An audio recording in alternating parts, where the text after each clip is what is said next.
The Galactic Princess discovers her mysterious savior is the boy she grew up with. Part 1: The Rescue at the Edge of the Void.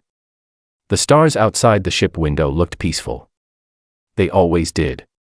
But Liara Voss had learned a long time ago that peaceful-looking things in space were often the most dangerous.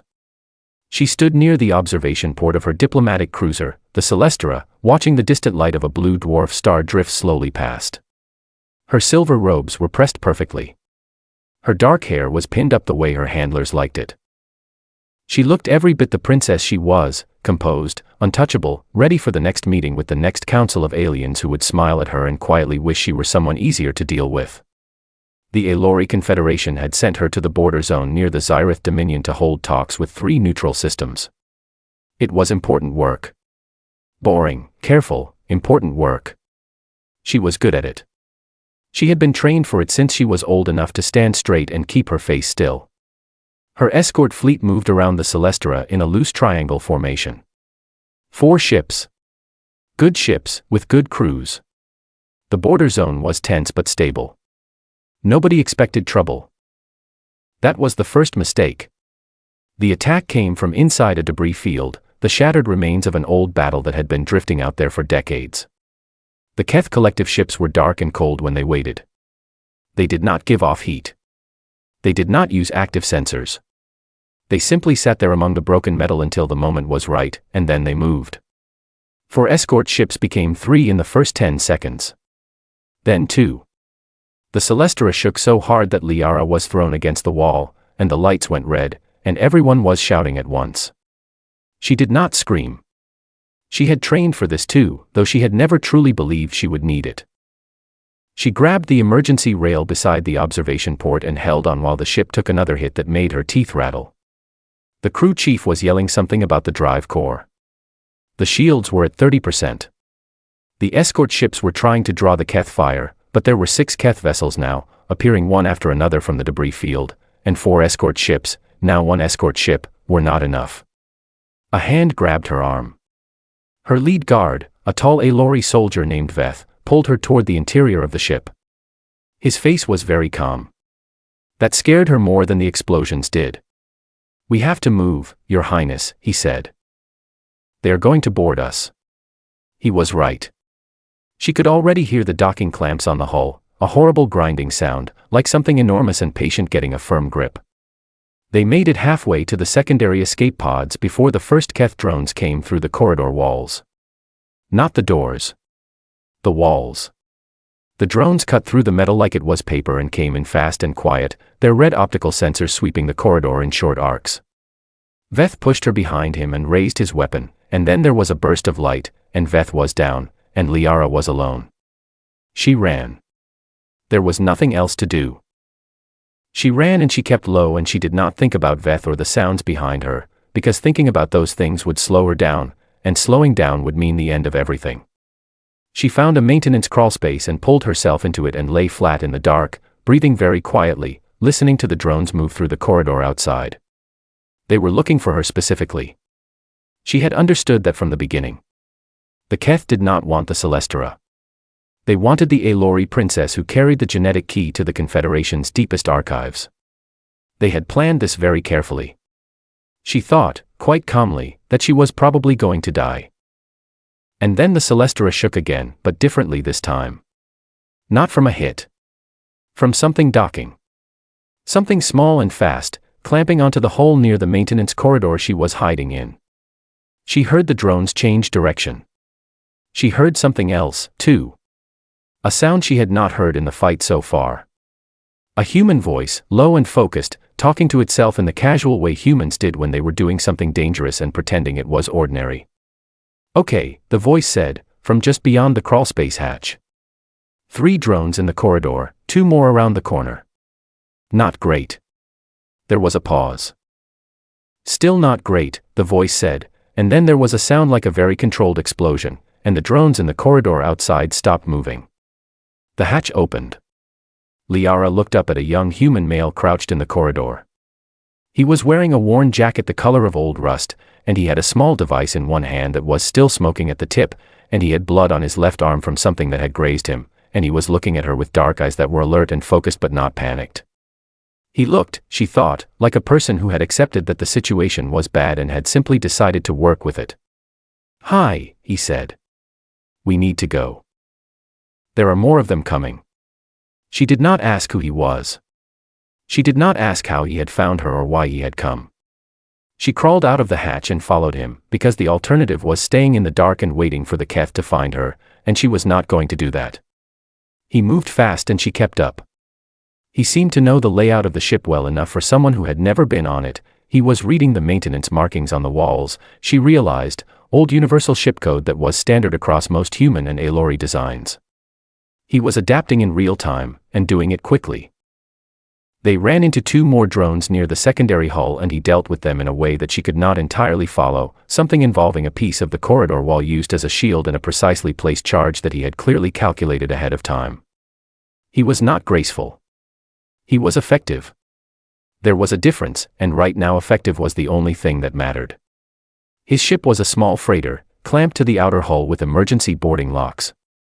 It was old and it had seen better years, but the engines were running and the airlock was open, and he pushed her through first and followed immediately after.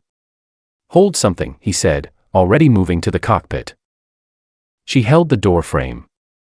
The freighter disengaged from the Celestra with a sound like tearing metal, and then the engines fired, and the acceleration pushed her sideways, and through the small forward port she saw the Celestra take one more hit and begin to break apart. 3 Keth warships turned toward the freighter. "This is going to be rough," the human said, and his hands moved across the controls with a speed that surprised her, and then the freighter was moving in a pattern that made no tactical sense unless you understood that the pilot was deliberately using the ship's own debris trail as cover, pulling the Keth into angles where they would block each other's firing lines. It took 4 minutes. They took 2 hits. The second one cracked something in the hull that started making a high whining noise, and the human cursed quietly and did something to the fold drive that she was fairly certain was not recommended by any engineer ever, and then the stars stretched, and they were gone. She looked at him. He was slumped slightly in the pilot's seat now, and she could see that the wound on his arm was worse than she had first thought, and there was another one along his side that he had not mentioned. His eyes were still open, but only just. Before they closed, she looked at the jacket he was wearing. At the patch on the shoulder. A small, faded emblem, the shape of a wheel with 7 spokes, stitched in blue thread on gray fabric. The emblem of Callaway Station. She knew that emblem. She had grown up looking at it, for 3 years, when she was a small princess in hiding, and Callaway Station was the only safe place in the galaxy, and that emblem was on the jackets of everyone who lived there. She looked at his face. Something cold moved through her chest. Not fear. Something older than fear. She thought, "I know you." The galactic princess discovers her mysterious savior is the boy she grew up with. Part 2, The Boy from Callaway Station. He slept for 6 hours. Liara did not sleep at all.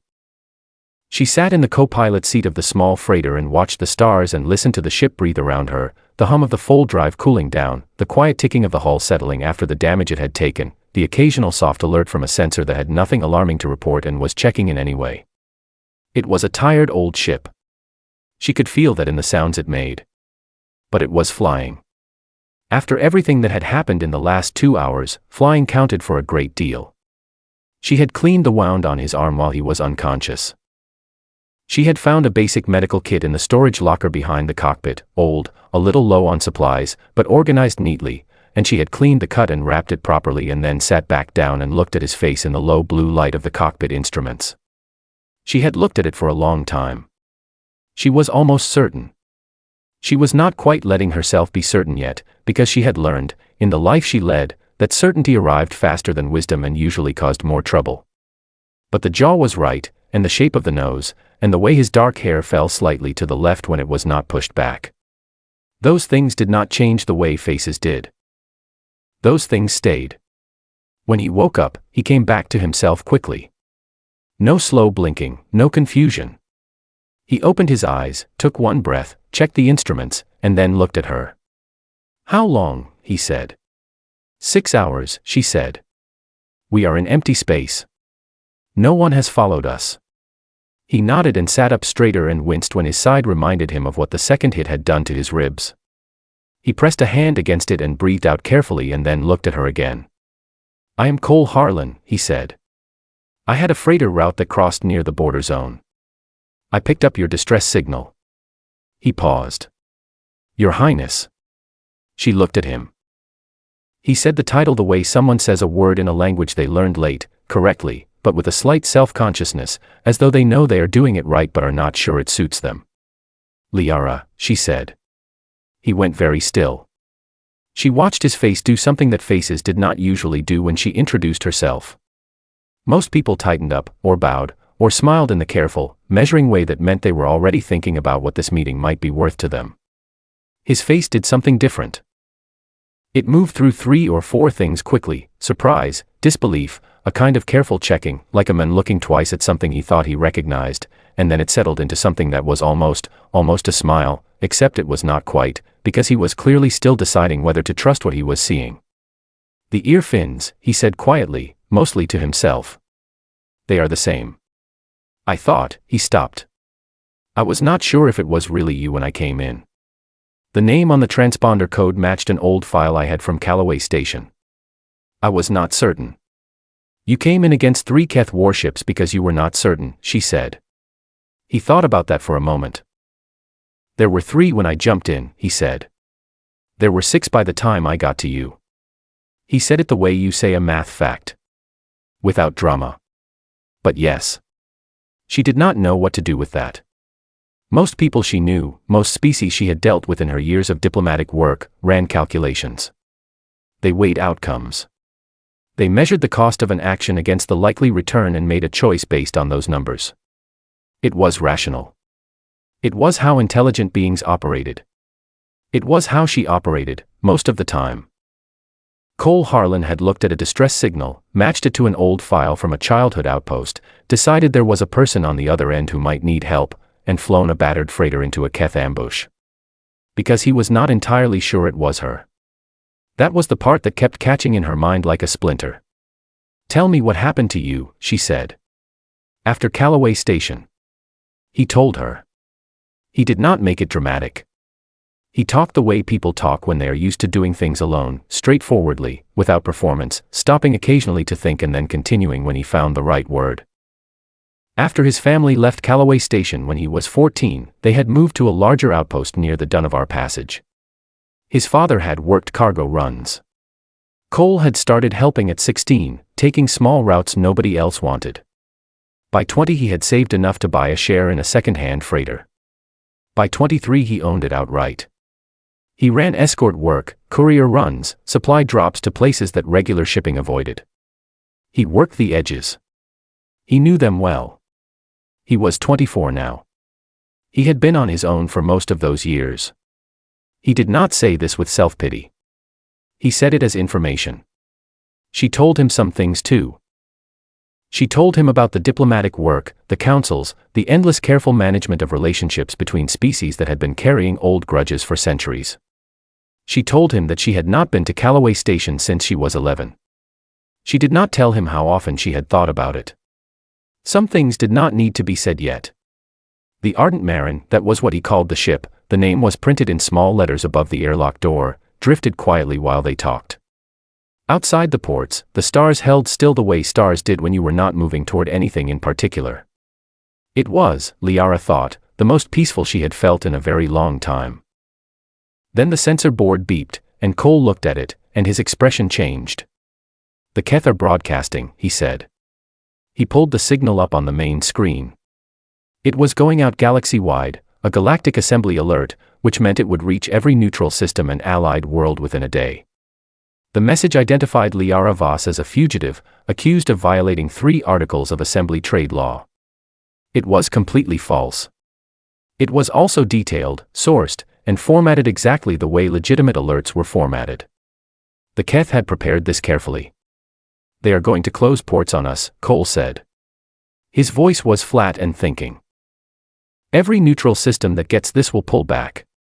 We cannot use standard lanes. The Alori Confederation will respond, she said.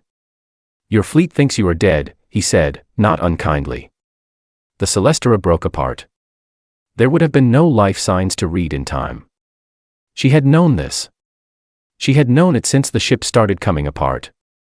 She had simply not let herself think about it fully until now. The Confederation thought she was gone. That meant the succession protocols would be activating. That meant 3 noble houses would already be positioning themselves. That meant months of careful political structure, relationships she had spent years building, could be crumbling right now while she sat in a drifting freighter with a bad sensor board and a pilot who had cracked his ribs on her behalf. "We need to reach the Confederation," she said. "Yes," said Cole. "But carefully. The Keth will be watching standard channels." He leaned forward and looked at the navigation display, running routes in his head. She could see him doing it, his eyes going still the way people's eyes went when they were running numbers. "I know some ways. They are not comfortable ways. I can manage discomfort," she said.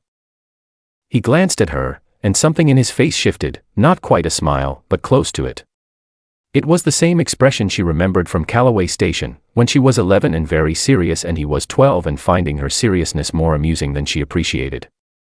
"I remember," he said. "You once walked across a broken maintenance gantry because you refused to go around.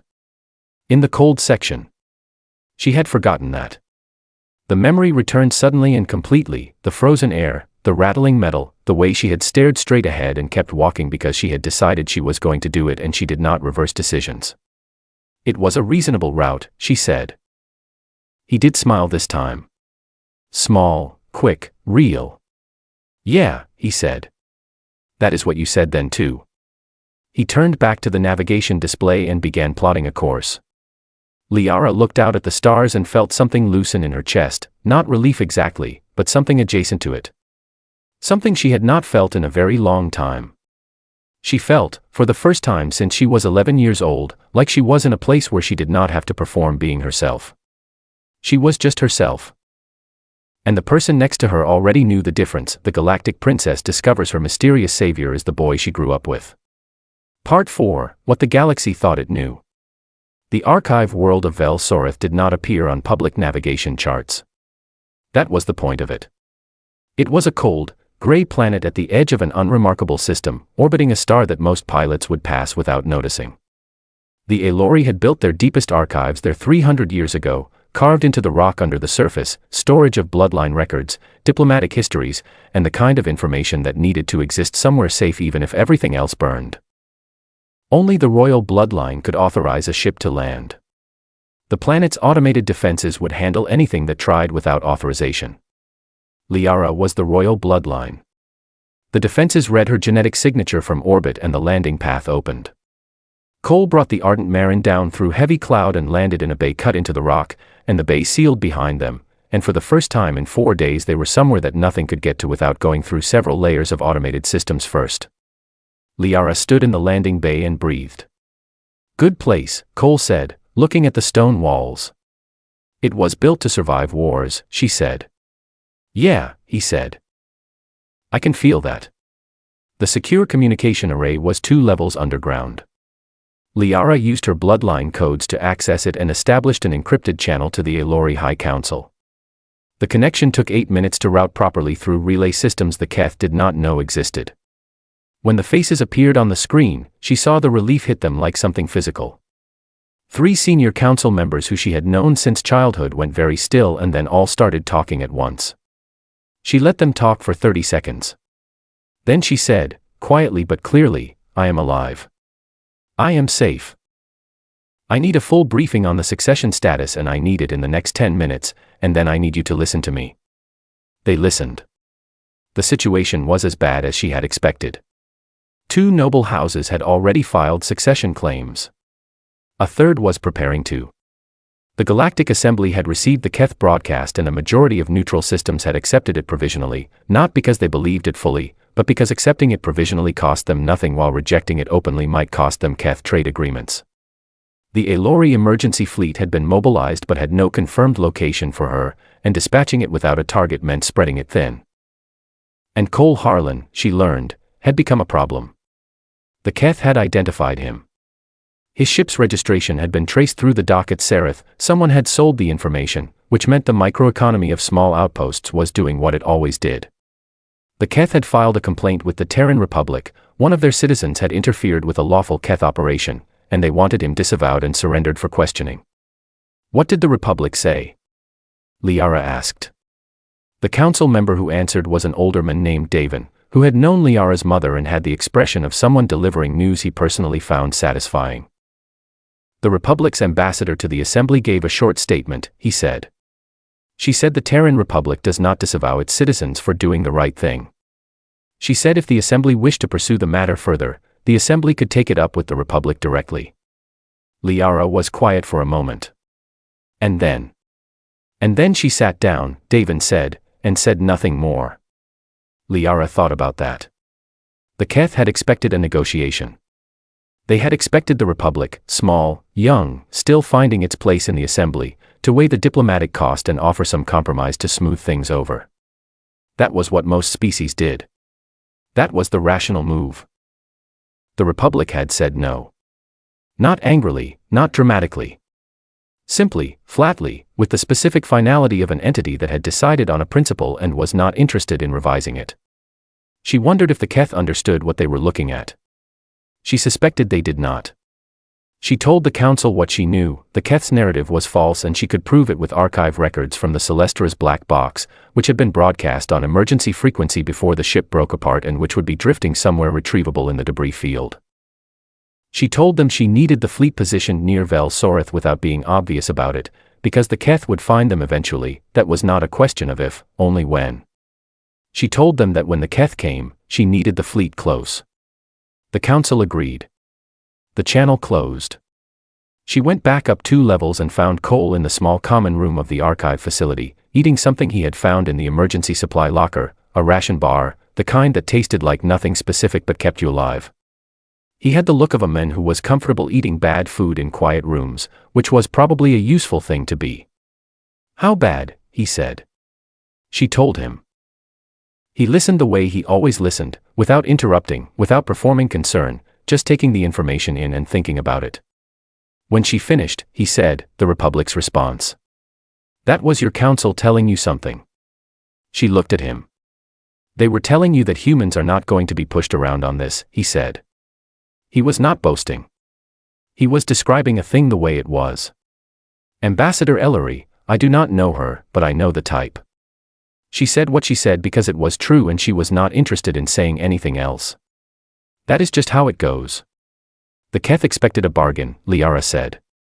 The Keth should have done more research, Cole said. She sat down across from him. The room was cold and stone and very quiet. Outside this mountain, on the surface of this hidden world, it was probably raining. It usually was. Cole, she said. I need to ask you something. He waited. When you picked up my distress signal, she said, and matched it to the Callaway station file, you knew it was probably me. You said so. Yes, he said. That did not change the calculation, she said. You said that too. No, he said. It did not. I want to understand why, she said. Not for political purposes. I want to understand it for myself. If it had not been me, if it had been a stranger on that ship, would you have come in? He thought about it seriously. She could see him thinking about it, not performing the thinking but actually doing it. After a long moment he said, probably. I hope so. He paused. But I cannot be completely sure, because it was you, and I cannot go back and run it the other way. He looked at her directly. What I can tell you is that I did not make a different decision because it was you. I made the same decision I hope I would make for anyone. It just happened to be you. She looked at him. He looked back. He was not softening it or making it more. He was just telling her the truth of it. She said, I have spent most of my life in rooms where everyone around me was calculating what I was worth to them. Even the people who cared about me. Even the people who were genuinely good. The structure makes everyone into a calculator. You know what your value is by how you are treated, and you adjust accordingly, and it goes on. Cole said nothing. He was listening. Callaway Station was the only place where that was not true, she said. 3 years. And then I left, and it went back to the way it always was. I remember you leaving, he said quietly. Middle of the night. Your ship was gone in the morning. She had not known he saw that. I could not say goodbye, she said. There were protocols. Security. I know, he said. I understood then. He paused. It still took a while. Something in her chest moved in a way she was not prepared for. Before she could respond, the archive facility's alert system activated. Low, even, without panic, but an alert was an alert. She was on her feet before the sound finished. The Keth had found them. Not a hunting unit this time. The sensor feed on the facility's wall screen showed 6 warships dropping out of fold space at the edge of the system. A fleet. The microtransponder she had not known was embedded in the Ardent Marin's hull during the repairs at Sereth had done its work. Cole was already moving toward the landing bay. She followed. The fleet is not here yet, she said. I know, he said. He was not running, but he was moving with a focus that was very close to running. How long until they can get here? 20 minutes. Maybe 25. He nodded once, the way he nodded when he had already made a decision and was past the point of discussing it. Then I need about 20 minutes, he said. She grabbed his arm. He stopped and looked at her. Cole, she said. He looked at her for a moment. His eyes were calm and very clear and a little bit tired. I know, he said. But you need the fleet to arrive and they need time to get here and someone has to make the 6 warships look at something other than the planet. He said it simply, as though it were a math problem with an obvious solution. I have 2 archive drones I can borrow and I know this asteroid belt. She did not let go of his arm. For a moment she did not say anything. Then she said, come back. He looked at her for 2 seconds. Something moved in his face that she did not have a name for. Yeah, he said. That is the plan. She let go of his arm. He went to the landing bay. She went to the communications array to call the fleet and tell them to be faster than 25 minutes. She did not let herself think about what would happen if they were not. The Galactic Princess discovers her mysterious savior is the boy she grew up with. Part 3, the galaxy closes in. The moon Sereth smelled like burned metal and old oil, and Liara decided within 5 minutes of landing that she did not like it at all. Cole seemed perfectly comfortable. He moved through the black market repair dock the way he moved through everything, without hurry, without tension, reading the environment as he went. He noticed things, who was watching the entrance, where the secondary exits were, which repair crews looked busy enough to ignore them and which ones had the idle eyes of people who sold information. He did not point any of this out. He just adjusted his path slightly, and she followed, and they reached the parts dealer in the back of the dock without anyone stopping them. The Ardent Marin needed 2 new relay coils and a patch on the hull breach from the second Keth hit. Cole bought both and talked the price down by 30% through a combination of patience and the specific kind of human silence that made the dealer more uncomfortable the longer it stretched. Liara watched this from one step back and filed it away. They were back in space within 4 hours. The next 2 days were a careful, uncomfortable business of moving through lanes that did not appear on any official chart. Cole knew them. He knew the timing of patrol routes, the blind spots in sensor networks, the small gaps in the Keth broadcast coverage where they could move without being detected. He had built this knowledge over years of running cargo that people preferred not to have officially logged. It was, Liara thought, an extremely useful thing to know. On the second day they reached the edge of the Vreth territory, and Cole set the ship to idle and looked at the navigation display for a long time without speaking. We need to cross their space, he said finally. It is the only route to the Dunavar passage that keeps us off the main lanes. The Vreth do not like humans, Liara said carefully. They do not like most things, he said. But they like things they understand even less. And they find humans very hard to understand. He paused. Which, for once, might actually help us. The Vreth Port Authority at the Boundary Station was staffed by 3 Vreth officers, gray-skinned, long-limbed, with the flat calm eyes of a species that had been running careful calculations since before humanity had fire. They looked at Cole the way most aliens looked at him, which was to say with an expression that managed to be both polite and deeply uncertain. Cole explained that he needed transit rights through Vreth space. The lead officer said that was not a simple matter, and there were fees, and there was a process, and the process would take approximately 12 standard days. Cole said he understood completely. He was quiet for a moment, and then he said that 12 days was a problem because of a personal situation involving a deadline that he felt quite strongly about, and he was sorry to be difficult, and he appreciated the officer's position. Then he waited. The officer started to repeat the information about the process. Cole listened respectfully. When the officer finished, Cole said he understood, and that he was grateful for the explanation, and that he was sorry to say it did not solve his problem, and he was quiet again. The silence went on. Cole did not fidget. He did not push. He simply waited, with the specific patience of someone who had decided that waiting was the correct strategy and was comfortable with it. Liara, standing one step behind him, watched the three Vreth officers exchange glances. The Vreth were not used to this. They were used to beings who accepted the process or argued against it. The middle space, a human who understood the process, accepted it intellectually, and remained personally unmoved by it, was not a category they had good responses for. It was not logical resistance. It was not emotional protest. It was something else, and they could not model it. After 11 minutes, the lead officer cleared them for transit. The fee was modest. The process took 40 seconds. When they were back aboard the Ardent Marin, Liara said, "You did that on purpose." "The Vreth do not like unresolved social situations," Cole said, adjusting the navigation. "They prefer the clean ends of things. I just made the clean end of things my transit clearance." "You knew they would give in." "I thought they probably would," he said. "I was not completely sure." He glanced at her. "That is usually how it goes." They crossed Vreth space without incident and reached the Dunavar passage on the third day, and that was where the Keth hunting unit found them. 6 drones. They came out of the debris field of an old battle, the same battle whose wreckage had been drifting there for 80 years, the same debris that appeared on every navigation chart as a hazard to avoid. Cole did not avoid it. He had already looked at it on the approach and made a decision that he had not shared with her, and when the drones appeared he was already adjusting course toward the densest part of the wreckage rather than away from it. "Cole," she said. "I see them," he said. His hands were moving. "Hold on." What happened in the next 6 minutes was difficult to describe because it did not look like the combat she had been trained to recognize. A Lori military doctrine was built on clean geometry, controlled distances, measured angles, known variables. What Cole did was not that.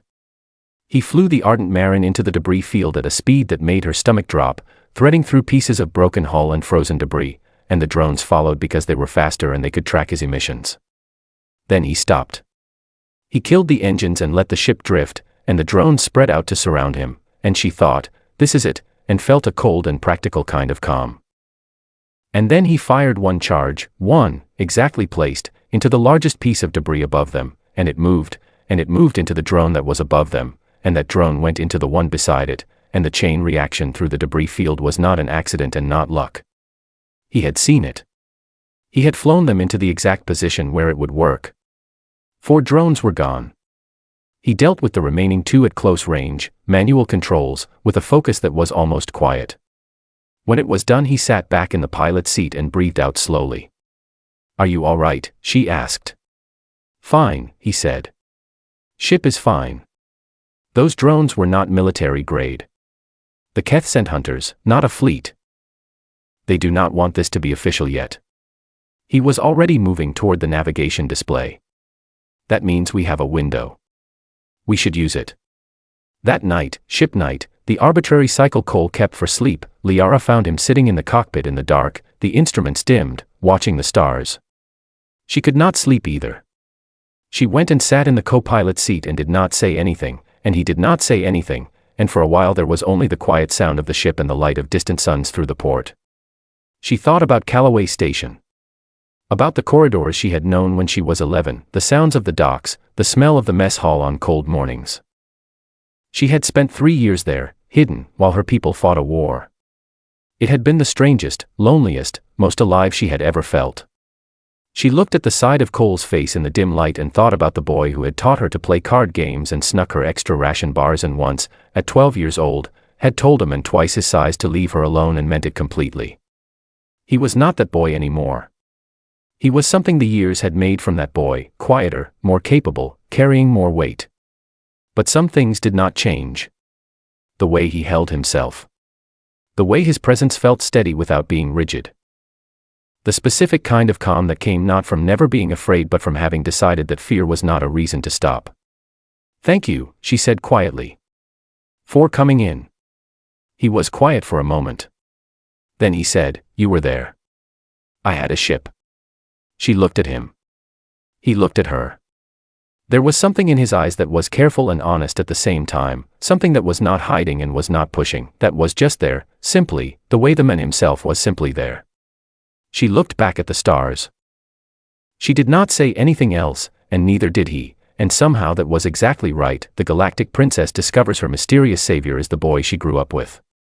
Part 5, What Endures.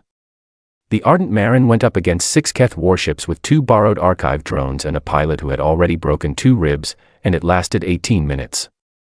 Liara watched from the facility sensor feed. She had told herself she would not watch, and then she had stood in front of the screen and not moved. Cole did not fight them. That was the thing she understood only gradually, watching. He was not trying to win a battle. He was trying to be interesting.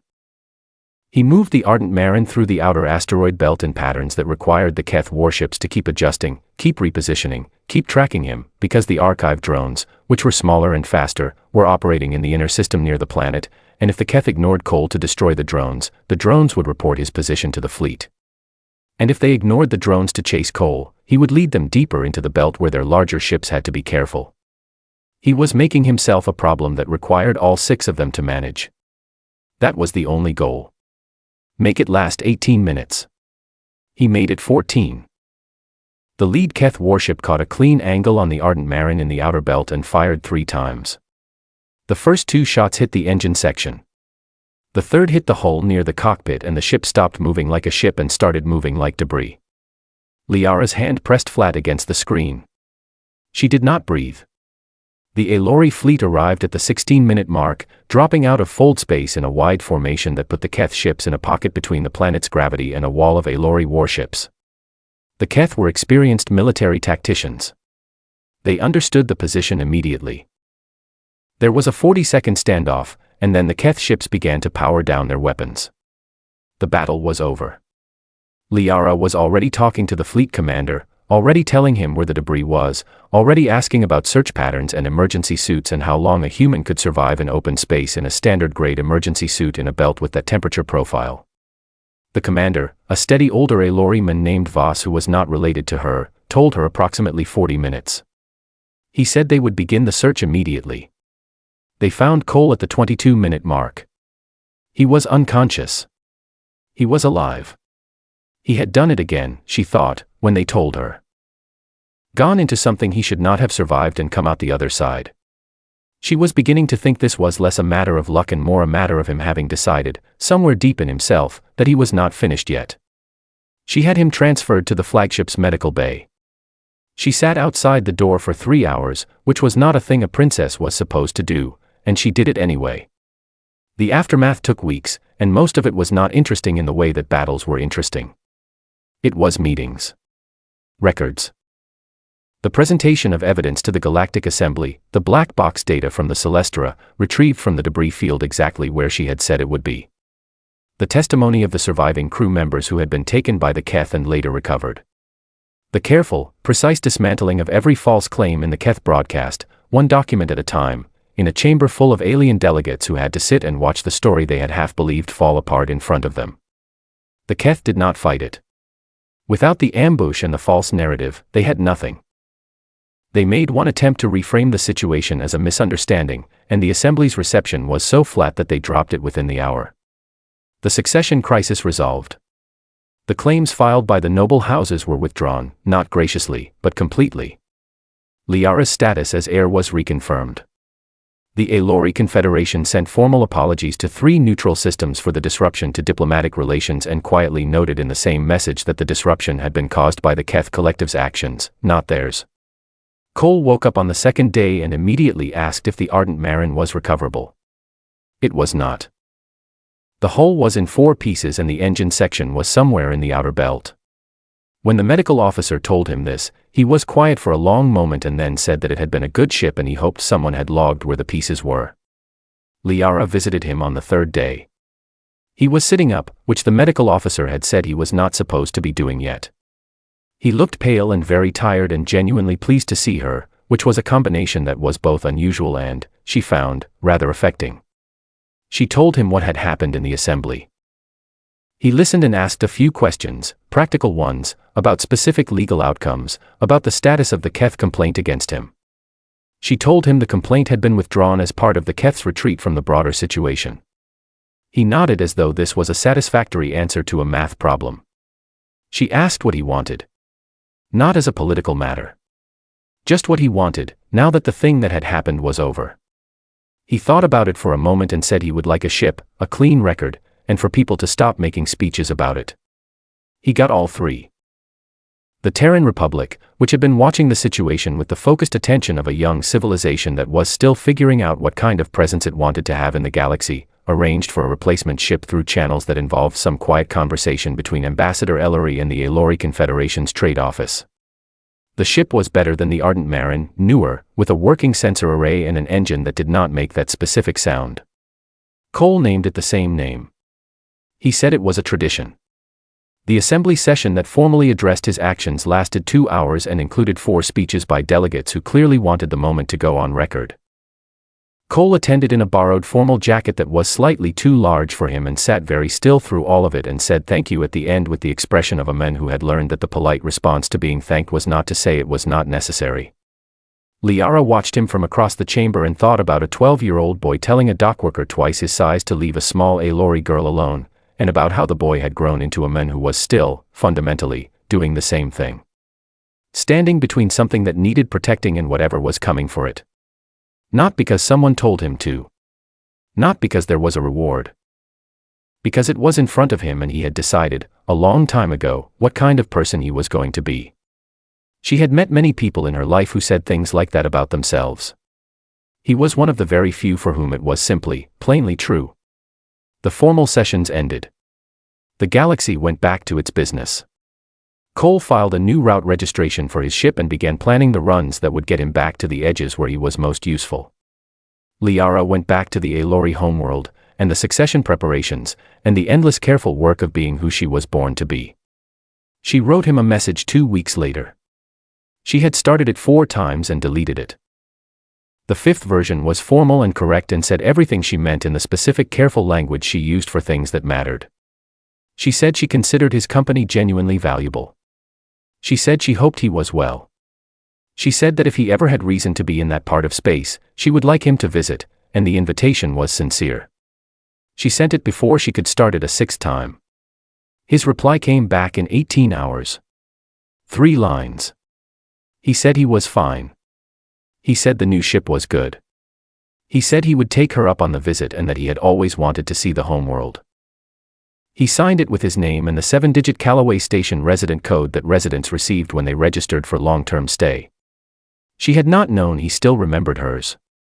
She sat at her desk in her formal office and read the message 3 times, and outside the tall windows of the palace the twin moons of the Elori homeworld were rising, blue and silver, the way they always did, the way they had done for centuries before she was born, the way they would do long after she was gone. She thought about the patch on an old jacket. A wheel with 7 spokes, stitched in blue thread on gray fabric. The emblem of a small human outpost where a princess had once been just a child, and a boy had once been just a boy, and neither of them had known yet what the world was going to ask of them. She thought, some things hold. She looked at the message 1 more time. Then she closed the screen and stood up and went to her next meeting, carrying, quietly, in a place she did not show anyone, something that felt a great deal like hope.